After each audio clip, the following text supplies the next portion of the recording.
जैसे हर आदमी की जिंदगी में एक दौर आता है अच्छा और बुरा, वैसे ही हर सभ्यता के लिए भी एक दौर आता है। एक दौर में हम दुनिया के पावर सेंटर थे, intellectual power centre, military power centre, economic power centre. आज से 2500 साल पहले हमारा पतन शुरू हुआ। जब पतन होना शुरू हुआ उसके बाद दुनिया का पावर सेंटर कहाँ बना? किंग डेरियस ऑफ पर्शिया, यानी आज का ईरान।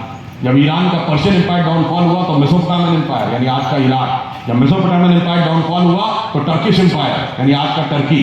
उसके बाद Roman Empire, Eastern Roman Empire की कैपिटल कॉन्स्टेंटिनोपल थी जो आज टर्की का इस्तांबुल है। उसके बाद आज का रोम, आज का इटली।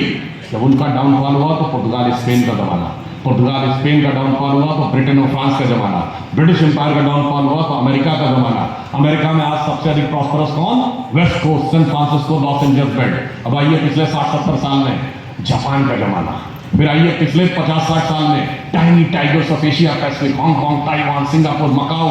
अब आइए पिछले 25 साल में चाइना। तो व्हाट नेक्स्ट? कॉन्फिडेंट रहिए।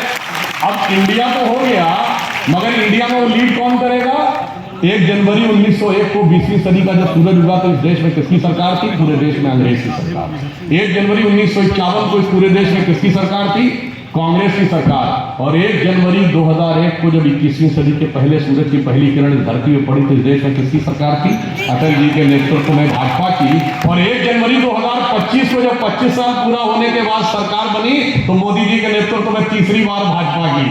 अर्थात 19वीं सदी अंग्रेज की थी, 20वीं सदी कांग्रेस की थी और 21वीं सदी भारतीय जनता पार्टी की है। भारत की भी है, भारतीय जनता पार्टी की है। इसलिए हमारे विरोधी कुछ भी सोच लें, वक्त हमारा आ गया है जिसे मैं कह सकता हूं कि भारत मां अंगड़ाई लेती, सुप्त चेतना जाग रही और ऋषि मुनियों की देवधरा फिर अपना रूप संवार रही। और अब इसे कोई नहीं रोक सकता है।